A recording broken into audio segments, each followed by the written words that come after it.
Hey guys, so today we're going to be doing my May Letterboxd recap video, everything that I watched in May, and I apologize that this is going up a little bit later than I normally like to post it. I usually shoot for the beginning of the following month, so it's like, you know, really close to when I actually watched these movies, but I did take a little bit of time off. Obviously, I was still recovering from my dental surgery and everything like that, but also I have very exciting news for you.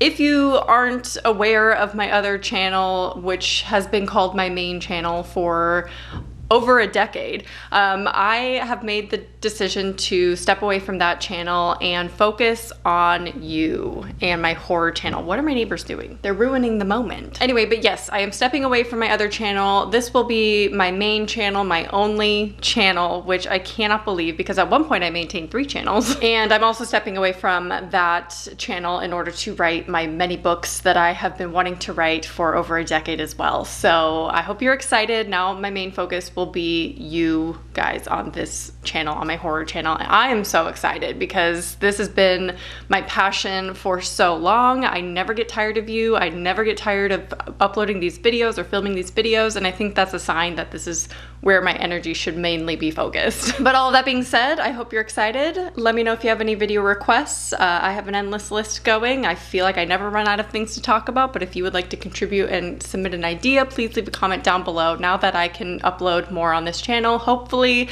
and I would love to hear what you would want to see. So this was such a good month. May was probably the best month of the year, and I think I say that every single time, like this was such a good month. I watched so many good movies because I do, but if you're gonna watch any Letterboxd recap, you're gonna wanna watch this one because 6 of these movies that I watched are from this year. Like we're getting tons of new releases. I'm so excited. Not all of them are horror, and easily this video will contain some of my favorite movies that I have seen this entire year so far. In the first 5 months of the year, some of these movies are hands down the best. First up, we have Stowaway, which came out this year. This is what I like to call the space movie of the year. This stars Toni Collette and follows a 3-person crew on a mission to Mars when they discover an unplanned passenger that compromises their mission. Generally, I'm not really a fan of Anna Kendrick. She plays the lead in this movie, and I don't know what it is about her. I just don't really enjoy her. I'm sorry if that's rude because I don't have a reason. It's just her acting, I guess. I just feel like it's a little try hard,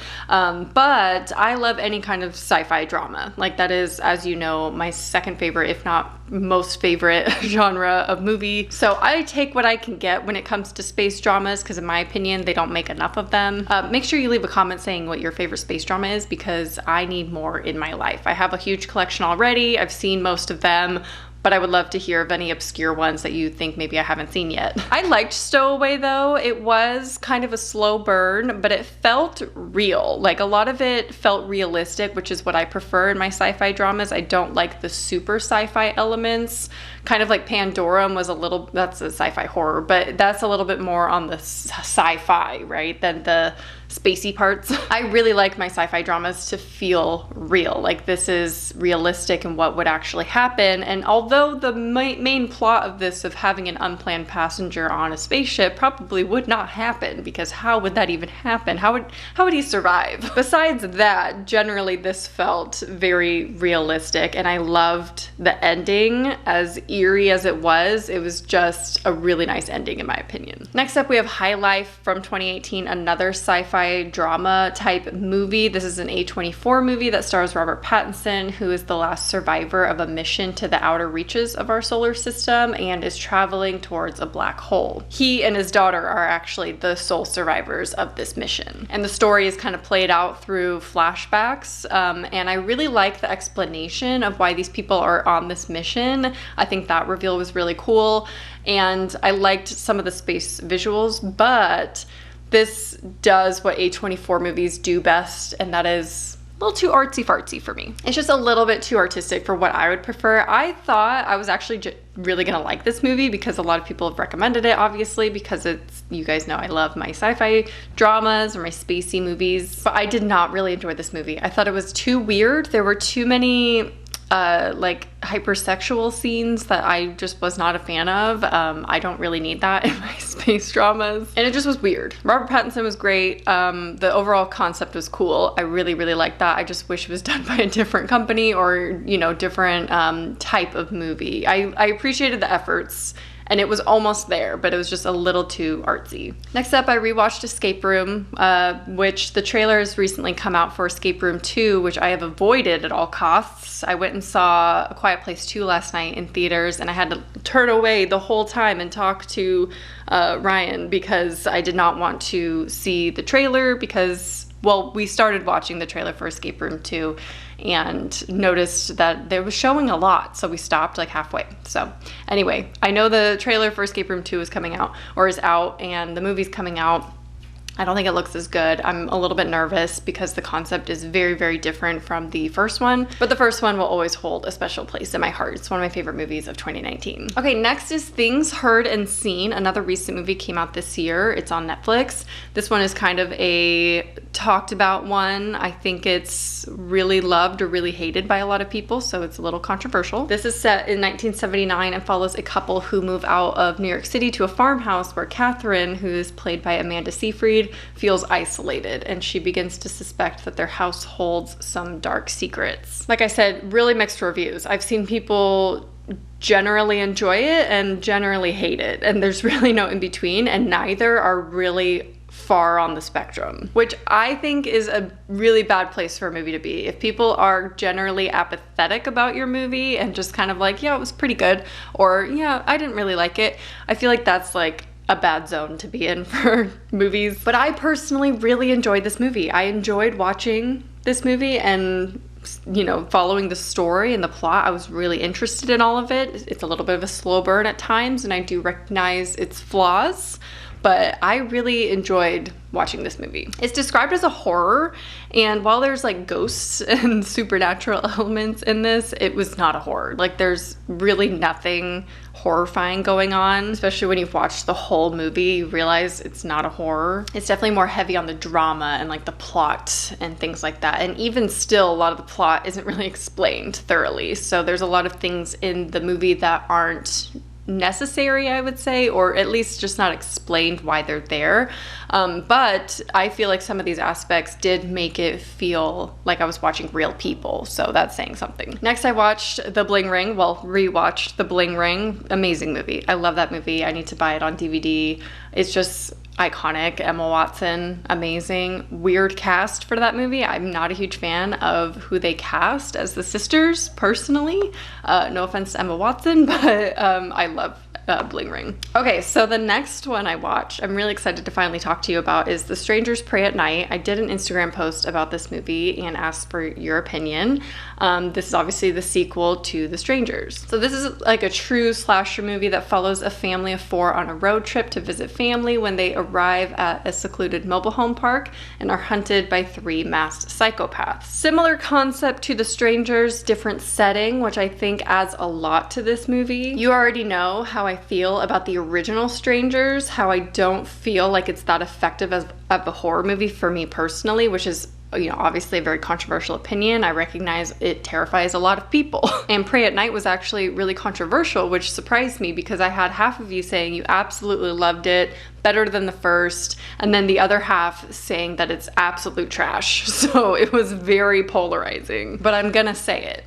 I liked it a lot. This one, I was pleasantly surprised. No, it's not perfect, but I loved that it felt like a genuine slasher. There were more family members, so there's more people involved than just the couple. Different setting I felt was really effective, and it went in the more traditional slasher route, which I appreciated, and also the soundtrack to this was great. A lot of people did not like the soundtrack. I thought it added to the movie, and the pool scene. That's all I have to say. The pool scene. I don't know if I can say that I liked it more than the first one, but I would say that I would rewatch Pray at Night over the original, because the original is more well done, it's better acted, it's a better story generally, but it's not scary. I wouldn't say Pray at Night's scary either, but I feel like the horror elements were there more than the first one. The first one's more about ambiance atmosphere, setting. The second one is like cheesy kind of slasher vibes. So they're very different, but I really enjoyed Pray at Night. Next, I rewatched Pandora, which came out in 2009. I actually saw this when it first came out and wasn't really a fan, which is kind of shocking because it's a sci-fi horror. And I've never really talked about this movie on my channel, so I'm glad I can address it now. This sci-fi horror follows a crew who awake from hypersleep with little memory of themselves or their mission. I just thought I'd give it another chance. Ryan really likes it, so I thought, you know, maybe I'm missing something. It's been over a decade since I've seen it.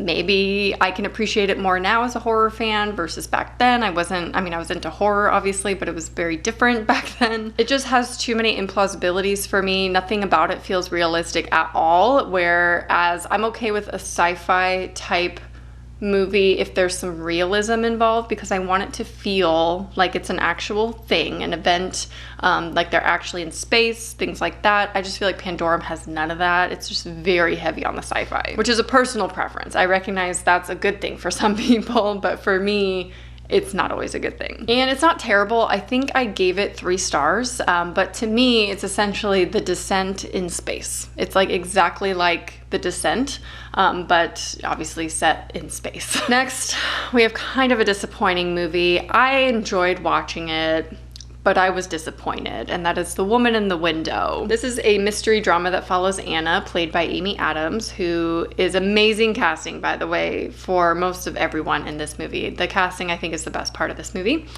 She suffers with agoraphobia and witnesses something happen to her neighbors across the street. I had such high expectations for this movie, I'm not gonna lie, which is my fault. You know, I should really learn to manage my expectations a little bit when it comes to book to movie adaptations, because this book was my favorite book that I read in 2020.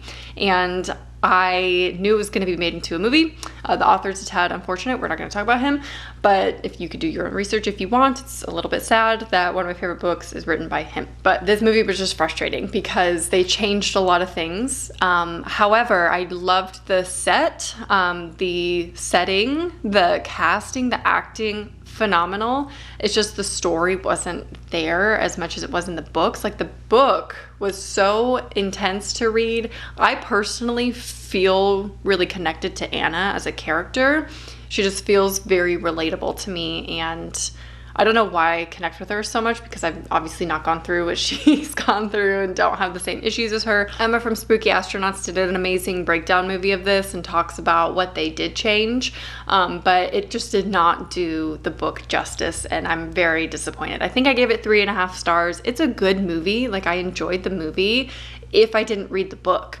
Because I read the book, it made it a little bit worse for me. If you haven't read the book, highly, highly recommend it. If you're gonna do one or the other, read the book, because it is so good. Next, of course, I watched Spiral from the Book of Saw. This follows Detective Zeke Banks, played by Chris Rock, who takes on an investigation into grisly murders, which seem eerily familiar to the town's past. I won't share any spoilers about this movie, but I will say that I was genuinely impressed with the twist. Was it kind of predictable? Yes, I had my suspicions up until the very end and the reveal. I kind of saw it coming, but I was still really happy with the twist, and I was like, okay, that's acceptable. I will take that. And to me, the ending of this movie is what makes it good.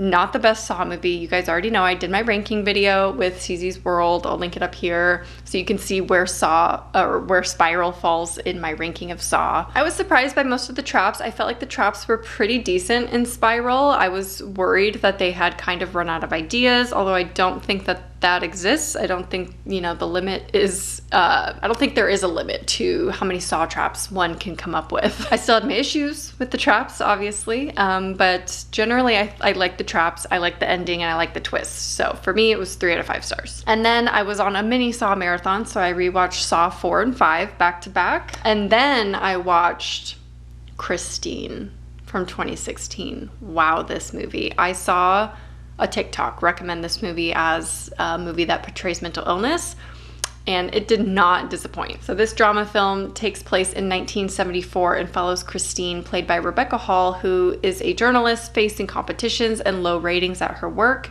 and she also deals with severe mental health issues, and she knows she has to deliver juicier stories in order to set herself apart. This is one of my favorite movies that I watched this month.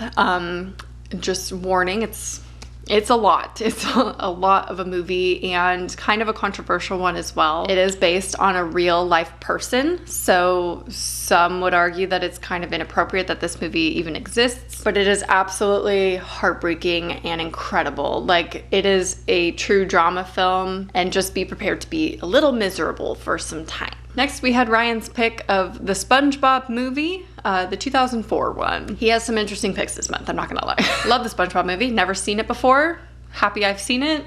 It was good. Next, I watched Rust Creek, which was a random movie I just put on. It was on Netflix and I just decided to throw it on. It's from 2018 and follows a young career-focused girl while on her way to do a job interview and takes a wrong turn that leaves her stranded in the forest. This is one of those that I watched in my recovery, so I just was bored and had literally nothing to do and honestly wasn't really feeling a lot of movies. So I just put this one on hoping that it would help you know, just me take my mind off things. But it does take turns that I was not expecting. When it first started, I thought it was going to be a completely different type of movie, and then it just goes somewhere that I did not see coming. So in that way, it felt very original of a story. And I'm really glad that I went in without knowing anything about it. It is kind of a slow burn, so you kind of have to be prepared for like a true drama, kind of slow movie. Not a lot happens in it, but the story is really interesting. And the characters are pretty intriguing, so that keeps you wanting to watch. Oxygen, which also just came out again on Netflix. This is a sci-fi fantasy French movie that follows a young woman who awakens to find herself trapped in a cryogenic chamber, running out of air with no memory of how she got there. Hands down, another favorite movie that I've seen all year.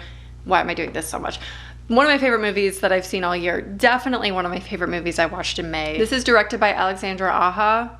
Sorry if I pronounced that wrong. He's also worked on so many amazing movies such as Mirrors, Crawl, The Hills Have Eyes, and P2, just to name a few. Did not realize that I liked his work so much. Oxygen starts as kind of a slow burn, but then it gets really interesting, and I'm so happy I stuck it through, because I'm not gonna lie, the beginning was a little bit like repetitive. It's kind of the same stuff going on. It kind of feels like Buried in the sense that it takes place in the cryogenic chamber pretty much the entire movie, but I absolutely was obsessed with where the story went. And if you've seen it, you know exactly why. Just watch this movie. Go in without knowing too much about it. Just know it is phenomenal, and there are things in it that you would not expect, and it turns out to be such a cool movie. All right, another Ryan pick of The Running Man from 1987, an Arnold Schwarzenegger movie. I read the book, The Running Man, from Stephen King, and I had never seen the movie, so we decided to watch it. The movie was not good, I'll tell you that. The book is good. It's written under Richard Bachman, which is Stephen King's like pen name, and generally enjoyed the book. It's been like a decade since I read the book, so I honestly don't remember too much and to know whether or not the movie is accurate at all, but I do remember some things, and I don't feel like the movie is that accurate to the book, but did not really enjoy the movie so much. And then we decided to rewatch The Revenant, which if you are going through surgery recovery, this is the movie you're going to want to watch, because I guarantee no pain that you're in will compare to Leonardo DiCaprio's. I think this was the perfect recovery movie for me. I love this movie anyway, obviously. Such an incredible story and so good. But definitely if you're healing from anything, or you feel miserable, you feel sick, anything like that, this is a great one because it really puts things in perspective. All right, we're down to the last 3 movies that I watched in May. This next one, In the Earth, which came out this year. This is another one of our horror movies that we got this year so far. So this takes place during a devastating virus similar to what we're going through now, and a scientist and a park scout venture deep into the woods, and as night falls, their journey becomes a terrifying voyage through the heart of darkness as the forest comes to life around them. Now, this is one that I was really anticipating that I was going to love, because I saw people saying online, if you like woodsy type horror movies, this is a good one. It kind of just ended up being a little meh for me. I was surprised to see the ratings that a lot of critics actually enjoyed this movie, because I felt like it had so many plot holes and things about it that just doesn't make sense and didn't belong. The horror was cool. Okay, I'm really happy with the horror elements in this movie, but I just felt like the story could have been more developed, and it became a little bit repetitive. And I feel like a lot of the plot points didn't really have anything to do with the story. I know the pandemic that they're suffering ties into their mission of trying to find a cure, but it just felt disjointed. And if you had taken all of the pandemic stuff out of this movie, like the conversations, the testing, the masks, hand sanitizing, all that kind of stuff, it wouldn't be missing anything. Like, the movie would still feel complete. It's kind of like when you set something in a certain era, but if you take the era away from it, does it take anything away from the movie? If it doesn't, it probably doesn't belong. So I think that's kind of a bad sign that really wasn't necessary. I feel like they wanted to make a pandemic movie because we're in that era now where movies and entertainment are starting to reflect what we've experienced this last year. But I was really kind of disappointed.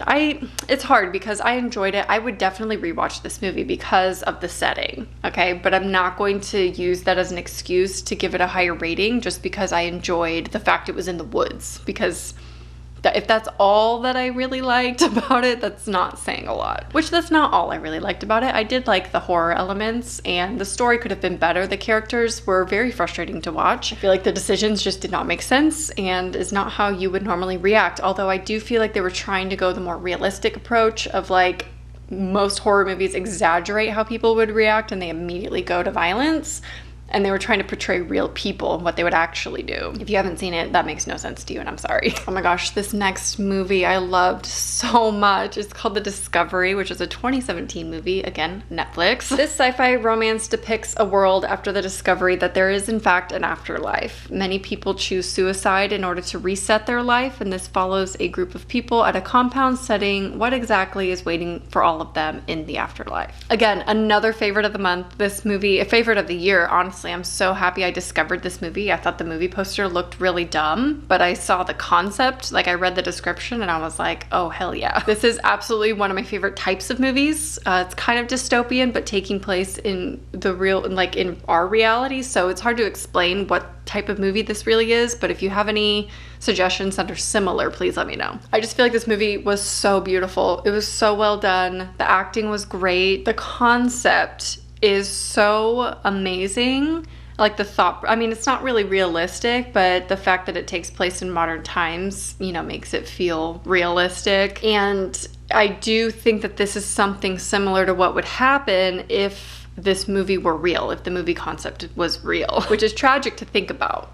But it's such an interesting concept to me, and I really liked how they portrayed it in the movie. And lastly, the last movie I watched this month was Ryan's pick, and that was Mother Night from 1996. It's a World War II movie about an American spy. It's actually really good. It was really well done, very entertaining. We watched it in like 2 or 3 sittings because I think it's a little bit long, but kind of a slow burn, but it does take different turns, and it is very interesting, but yeah, I would recommend Mother Night. Okay, so those are all the movies that I watched in May. Hands down the best month of the year. Like, I saw some disappointing ones. I didn't really watch any bad ones. I watched a lot of okay ones, but I also watched a lot of my favorite movies of the year. So I'm so excited. I discovered so many new gems this month. Let me know what you've been watching lately, what your favorite movies were in the month of May. I hope you enjoyed this video, and I'll talk to you soon. Bye.